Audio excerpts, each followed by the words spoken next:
Hey, what's going on, guys? Welcome back to Takedown Talks. I'm here to give you my full card breakdown for UFC 316.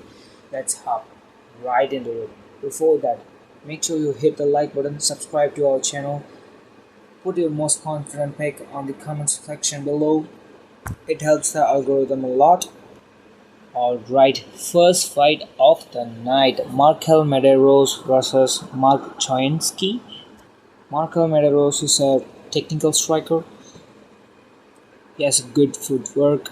On the other hand, Mark Chansky is a D3 All American wrestler. He mostly excels in wrestling. He also developed his submission game. As you can see, he has few submission win as a pro. Marco Medeiros has been taken down in his past fights, but those are against good UFC level competition. We don't know Mark Twainski's UFC level yet. The side is Medeiros. Give me Medeiros by decision. We move on to the next fight of the night.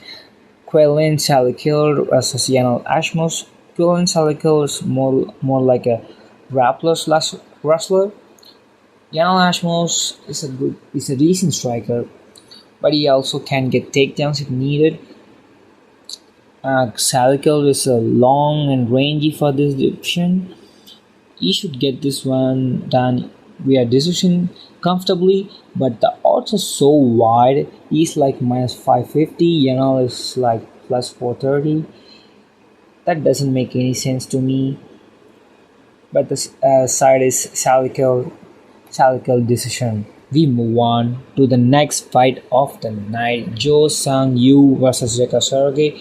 Joe Sang Yu, from what I have seen, he looks like a good fighter. He's from South Korea.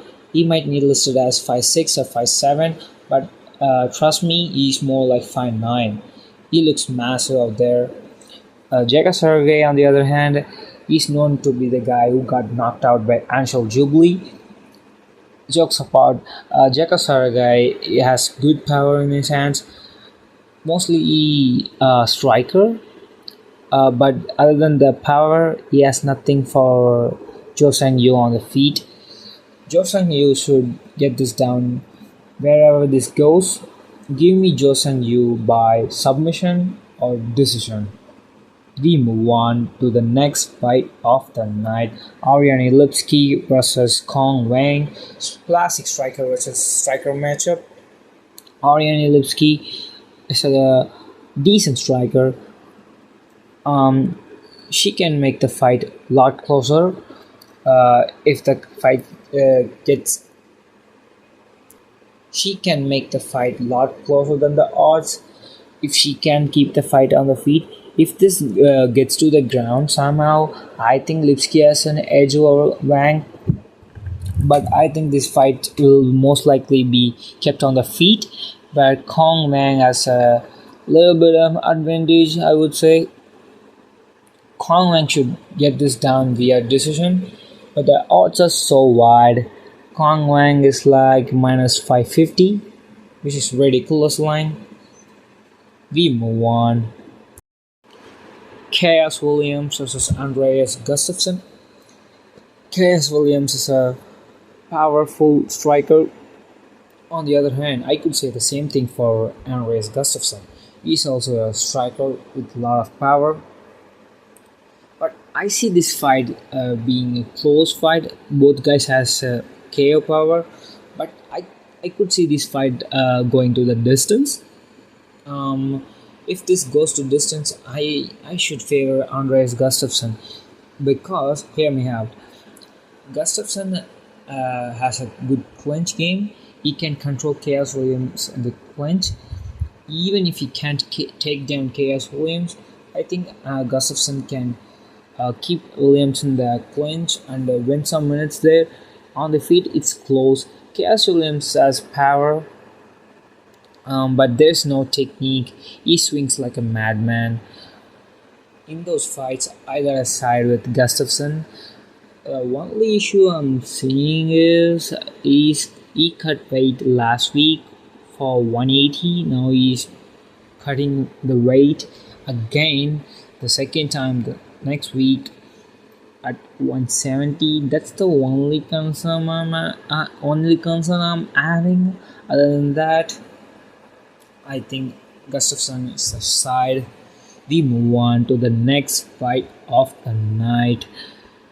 Sergey Spivak versus Waldo Cortes Acosta. Classic wrestler versus striker matchup. Sergey Spivak is coming off a loss to Jelton Almeida. No shame in that. He took down Jelton Almeida and kept him down for uh, quite some time. Decent amount of minutes, I would say.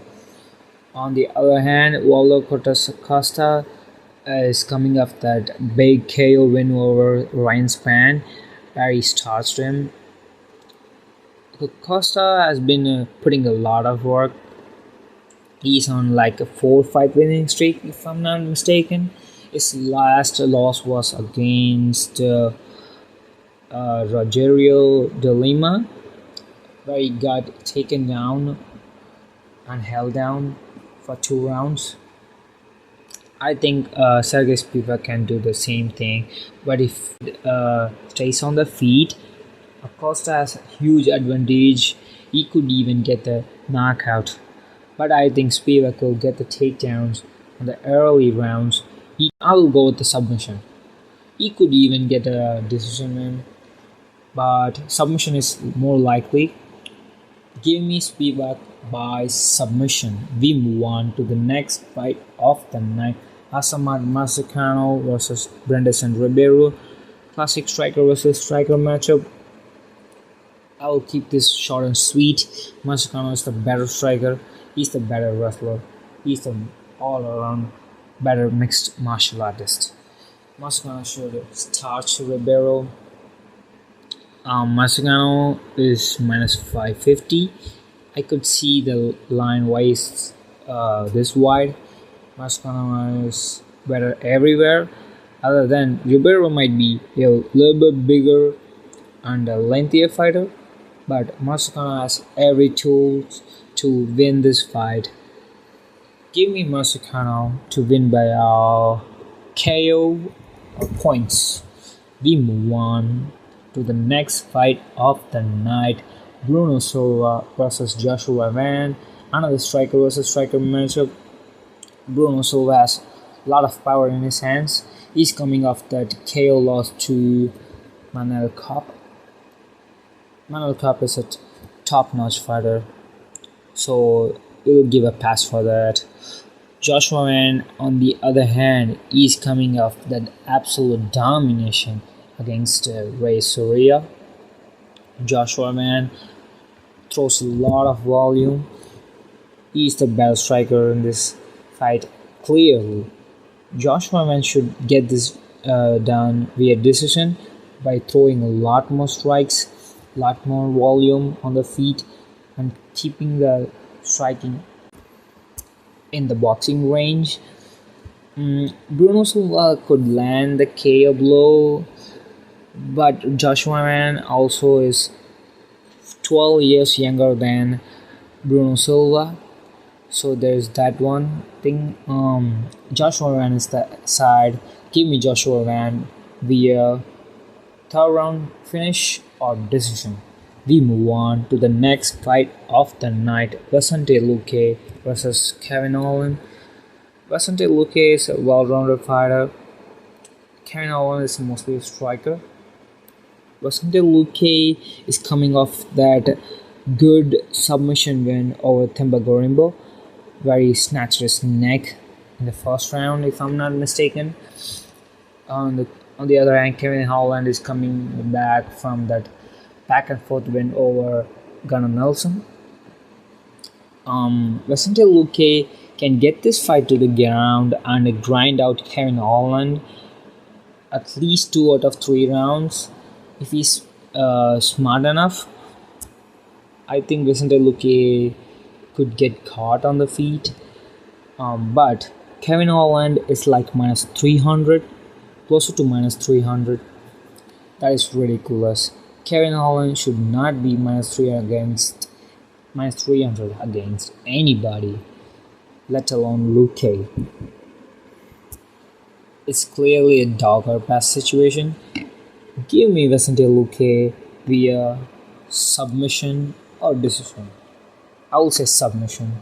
We move on to the next fight of the night. Mario Batista versus Patchy Mix. Another striker versus grappler matchup. Mario Batista has been putting in a lot of work. He just beat the greatest bantamweight of all time. He just beat the greatest featherweight of all time, Jose Aldo Jr. But Aldo has not been looking like the prime Aldo. Still, he's the same skills. Still, that's a good win. Patchmix, on the other hand, is making his UFC debut. He's a fantastic grappler. He has submission from everywhere. He can submit you from standing, on the ground, on the clinch, even when striking. On the feet, Mario Bautista has a little bit of edge over Patchy Mix. Patchy Mix is not great at striking. Mario Bautista has striking advantage here. I think Patchy Mix can get this fight to the ground, like Diamond Blackshear did. Ricky Simon also did take Mario Bautista down. I think Patchy Mix can get the takedowns and get a submission win or even a decision win. Give me Patchy Mix by submission or decision. We move on to the next fight of the night. Kelvin Gastelum versus Joe Pyfer. Another striker versus striker matchup. Gastelum is coming off that win over Daniel Rodriguez. Joe Pyfer, on the other hand, had to pull out of the last booking due to some illness. I think it's diarrhea or something like that. I don't know.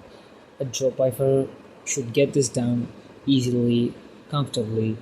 He can take him down and submit him. But give me Joe Pyfer by KO or points. We move on to the co-main event of the evening. Juliana Pena versus Kayla Harrison. Juliana Pena, she didn't win the last fight against Raquel Pennington.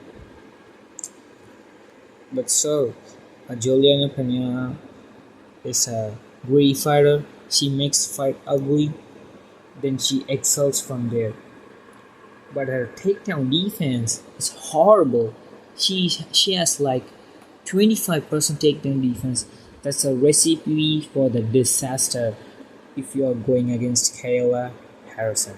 Kayla Harrison is gonna get the fight to the ground. She's gonna finish Juliana Pena inside 3 rounds, either submission or TKO on the ground.